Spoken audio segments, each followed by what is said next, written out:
Welcome to another episode of The Inquisitive Analyst. I'm your host, Marcus Udikang. It's the show where we chat about business analysis and project management issues and the challenges and triumphs within those fields. It's inspiring, informative, and I'd like to say very much inquisitive. My guest today is a senior consultant and business analyst with a focus on procurement and finance. She's also worked in various business domains, and from 2017 until 2019, she was the president of the IIBA Ottawa-Outaouais Chapter, and she's currently the IIBA Regional Director for America's Northeast region, where she supports 18 IIBA chapters in Eastern Canada and Northeastern US. So please help me welcome to today's show, joining us all the way from Ottawa, Canada, Emily Tom. Welcome, Emily. Thank you, Marcus. It's a pleasure to be here. It's a pleasure to have you too, especially from my old hometown, Ottawa. Small world. Small world. It's too small, especially in Canada. Now, let's start off by everyone's got a journey on their path to business analysis. So, what inspired you to pursue the BA career, BA as a career in a field of study? For me, it's all about having the right skills to do the job well. I have to admit, my university degree is not in business analysis. In fact, I don't think business analysis existed as a program when I went to university. I have a degree in chemical engineering because in the 90s, I was young and idealistic and I wanted to do something in the environmental field, but I think I was a little bit ahead of my time. I ended up working for an internet service provider and then eventually a consulting firm, where I was very fortunate to have an actual career manager at this consulting firm who recognized my analytical skills and my critical thinking skills that I probably honed through my degree. And she was saying, you know, there's this new organization that's forming in 2006 called IIBA. And she recognized that I had these skills necessary to become a business analyst and eventually even get my CBAP. So I was very fortunate to have that direction. And I did find that with these skills, it almost fits like a glove. And I really enjoy doing the problem analysis, helping to fix things for people. Fantastic. I know that, like you said, there are degrees now in business analysis, although I must confess I've only seen them in the United States, bachelors of business analysis. I have seen master's degrees for project managers, but not for business analysts yet. But I know a lot of the colleges in Canada do business analysis diplomas. And I've also seen certificates, obviously, at the university and college level as well, business analysis certificates, which I think are pretty cool because they help you study for the CBAP or ECBA or CCBA exams. That's fantastic. Right, just to get started. Yeah, no, and definitely. Yeah, I think it's definitely. And, you know, when I started, and just like yourself, there were no avenues to take. You had to learn it all on your own. Now there's a map you can follow. And there's also a competency model, which you can kind of look at and say, where are my gaps and where should I fill them? So I think it's, it's just gone miles ahead compared to what you and I started out with years ago. Mm-hmm. Yeah, I find that IIBA has grown leaps and bounds, and the people who are part of the organization and the members, we're all here to help each other. And, you know, with that guidance and mentorship from each other, we find that, you know, we find what works, what doesn't work in doing business analysis. Yeah, no, that's splendid. Now, you've been president of IIBA Ottawa-Outaouais, and I must confess, when I initially saw your profile on LinkedIn, I thought, wow, this lady's quite accomplished. So maybe you can give us an idea of some of the lessons learned that you gained as being president of that chapter. Yeah, so I started volunteering for the chapter in 2012, right after I got my CBAP, in order to get my CDUs, of course, but I also wanted to give back to the community. And it's, you know, doing this volunteer work, it is work. You know, I consider it almost a second job, because if you're passionate about business analysis and you're passionate about serving your community, you can roll up your sleeves and really do the work, and it functions like any other organization. It just happens to be a nonprofit, volunteer operated. So I think that you learn a lot about how organizations run, how to lead an organization. And the really cool thing about working or volunteering for a chapter is it's almost a safe zone to practice your skills. Yeah. You know, you learn how to do business analysis. And another really cool thing is you get to meet a lot of people in our industry. So it's interesting just to see how other people do business analysis and how we're all contributing to our profession. Yeah, I think that's important when you are in not just, well, a safe zone, yes, but you're creating networks, because when you go out into the work field, you will need them. And if it can start, Oh, for sure, yeah. If it started an IIBA chapter, then even better, because you all have a common mindset, you all have a common goal, right?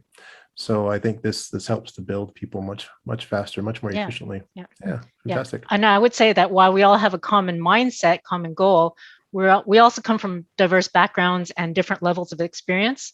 So I can guarantee you, if you show up at a chapter, you'll feel welcome, because you're not going to stick out like a sore thumb. Yeah. And with all that diversity, it really helps to get different perspectives. Yeah, no, I think definitely perspectives are pretty good too. That's something we all have to deal with in the workforce.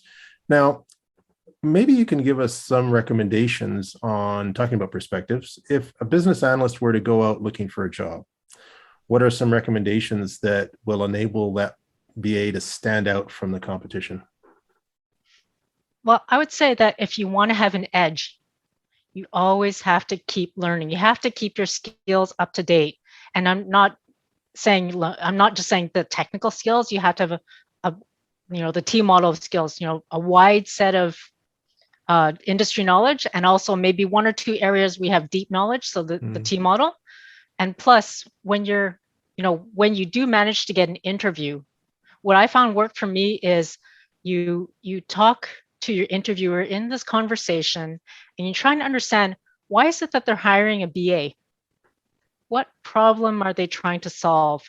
And what's this organization's mission and vision that you can help with?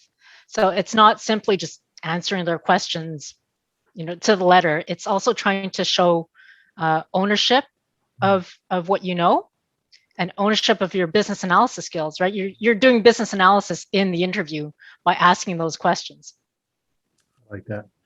Doing business analysis in the interview. I like that. Yeah, That's don't tell cool. them that. Yeah, don't tell them. Yeah. But demonstrate how you're doing business analysis by really caring about what their problems are and why they want to hire a BA. Cool. Fantastic. Now, one thing, I've been a BA for a while, and I know there's a lot of business analysts that I've met who have never really prepared a business case now, or even say pre-project analysis or anything like that. And I know that a lot of senior BAs, well, not a lot of, but if you are going to do it, you probably are a senior BA. So maybe you can give us an idea of recommendations on a good starting point for a business analyst who wants to put together a business case. Well, I think there are two parts to this. Whichever organization you're working for or consulting for, get a hold of their template or get a hold of past business cases, but don't just be a template filler. When you get your hands on the template or the business case, it doesn't mean it's a good one, but at least it gives you a starting point to understand the different sections you need to start asking questions about. And of course, with a business case, you have to understand the why. Why are we trying to do this? What problem are we trying to solve? What's their current state? And what's the vision for the future state?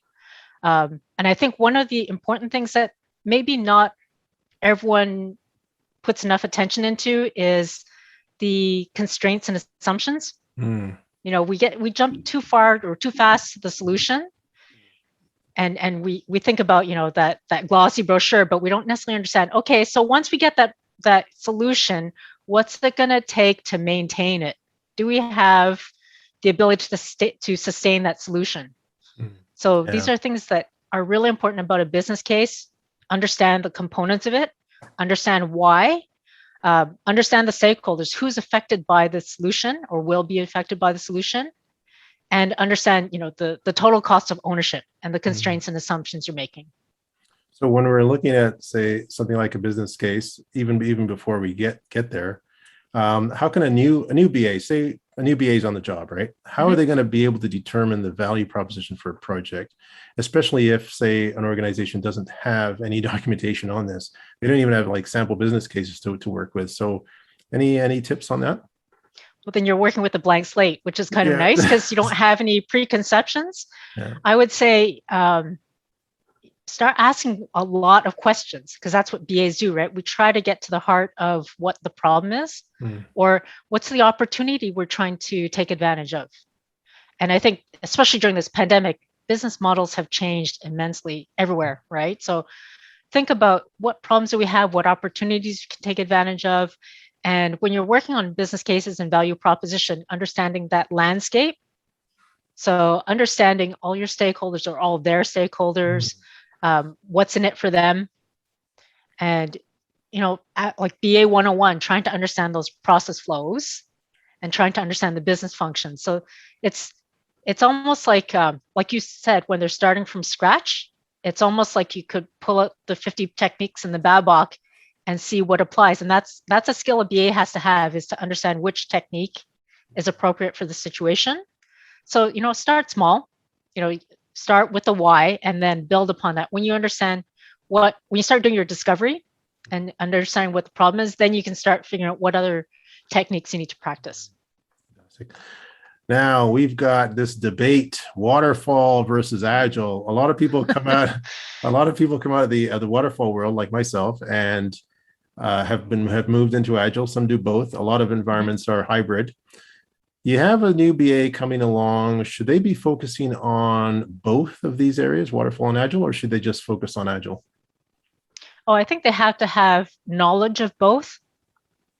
Maybe they're in a particular industry that practices agile more than waterfall. So then, of course, you focus, you're getting experience at an area, but you do have to have awareness of both, because I think it's rare that you'll see a project that's purely agile or purely waterfall. When we think of agile, what I like about agile is that it's always changing and you're always trying to find value and you're really working on communicating with your stakeholders. And I think that coming from the waterfall like yourself, I always wondered, weren't communication skills things we always used to have? So we can apply our waterfall experience skills to agile and just amp it up with that extra communication. But of course, with waterfall, there are certain projects that lend themselves towards waterfall when you have high risk. And, like you can't just build half a bridge. You have to build the whole thing, for instance, right? Yeah. The other thing I think, I've come to realize is that you may have a project or you may have an engagement that's run in an agile fashion, but more often than not, the budgets are waterfall style. Like you have a certain budget, you can't exceed it, even though you'd like to entertain changes on an ongoing basis. Yeah, that's true. So you have to have that roadmap in mind and understand what's our definition of done, how much money do we really have, is it going to be good enough? Yeah, it's interesting because we see a lot. I know that BABIC tends to focus on the software side of things. So there's a lot of IT related concepts and ideas.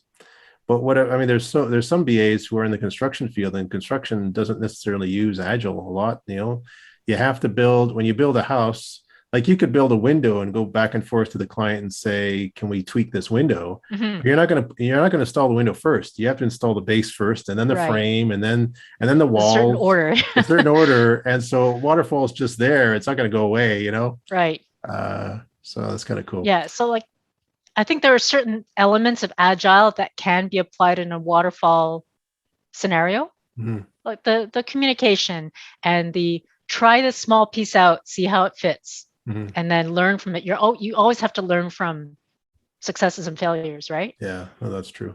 Very much so. Let's give a little chit chat about nonprofits, because IIBA is definitely a nonprofit organization. Now, you join a business as a BA. How can one establish, say, the value of business analysis in a nonprofit organization? It's interesting you asked that question, because a couple of years ago, I had set up a new solution for the IIBA Ottawa chapter when I was part of the board. It was a BA hackathon. and it was specifically designed for nonprofit organizations. So the idea was to collect a group of BAs at different experience levels to come and do some pro bono BA work for a nonprofit organization. And in designing that and in working with a particular nonprofit organization, I actually did learn a lot about the nonprofit sector. There's an immense amount of funding or money that goes through the NPO sector. In Canada, I read a statistic that $290 billion of money goes through nonprofits. Ouch. And there are 170,000 registered or nonprofit organizations registered with the Canadian government. So that's a lot of money. It's a really big sector. We don't necessarily see all of these organizations. Some of them are very small, some of them are very big. And I think as a BA, we have to recognize that this is an opportunity for BAs to do some work.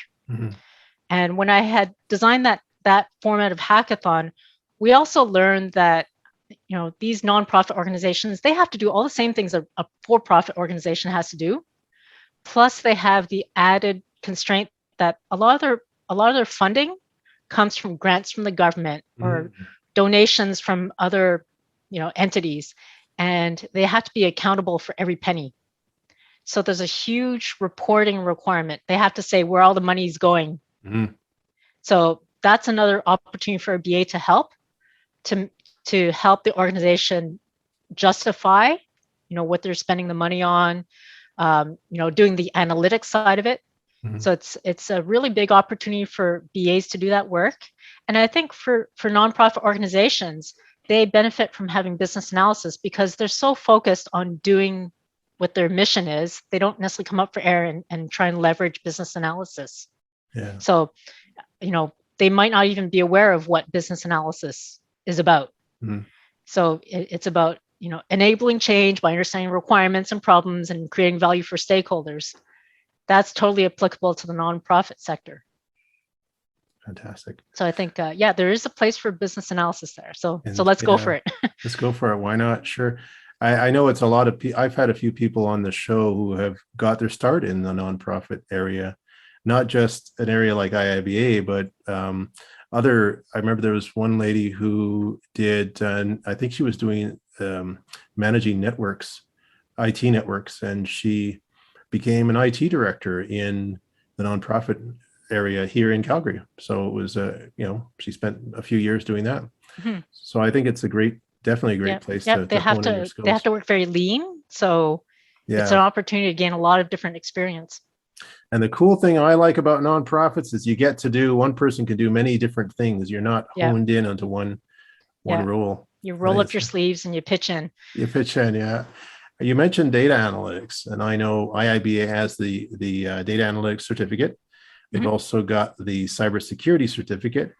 So why are these two certificates gaining popularity? I mean, what kind of value do you think they contribute to a BA these days? Well, these two domains are really important now, or they've been important for the past few years because data is so much of what we do every day, right? Data is everywhere. We create a digital footprint just by living our normal lives. So we have to make sure that data is secure. We have to make sure that whoever's collecting this data is interpreting the data properly when they're doing the analytics. So that's why I think the CCA certificate and the CBDA certificate from IIBA are really useful for business analysts to have that perspective. I still think that these two certifications are for people who are still career business analysts with those two specialties. So I wouldn't say that getting those certifications makes you a cybersecurity specialist or a data analytics specialist, but you still have to have that knowledge, and having those credentials will give you that edge to get that job, right? Yeah. When I got my CBAP, I just find that getting these certifications proves to yourself that you can do it. Yeah. And one thing I really like about IIBA cybersecurity too is that here is a BA focused on this particular domain or this discipline. I, for example, didn't want to go out and get a Cisco certified cybersecurity certificate. So why don't I get the IIBA one from a business analyst perspective instead of the highly technical perspective that a Cisco one would give me, that kind of thing, right? Mm-hmm. So I think it's kind of cool. Yeah, it creates the awareness. It doesn't necessarily make you a specialist, but at least when you're doing your business analyst job, you know, you have that knowledge, right? So you can always ask those questions and bring up the specific domain knowledge when you're working with stakeholders. I think that's cool. Got to ask those specific questions. Mm-hmm. Well, if anyone from the audience wants to get in touch with you, Emily, how can they do so? The best way is through LinkedIn, or you can always find me at different chapter events. Lots of the IIBA chapter events I drop in, and you can always say hi and connect with me there as well. Fantastic. Thank you so much for being on the show. It's been absolutely splendid having you. And the more IIBA reps I have on the show, the better off the show is going to be. So I think you've definitely added to that. So thanks for coming on the show. Oh, it's my pleasure. I enjoyed having the chat. Yeah, that'd be great. Well, have yourself a wonderful day in Ottawa. Thank you very much. Cheers. You're welcome. All right. Cheers. Bye. And now a word from our sponsors. The Lewis Institute provides an enterprise project management program that does more than just train PMs. It helps support them from the CEO level on down. These courses help certify project leaders and prepare them to pass the PMP exam. The Business Agility Institute provides Emergence, the Journal of Business Agility. This quarterly publication brings you inspiring stories from the most innovative companies. Use the promo code ANALYST to get a 10% discount on your annual subscription.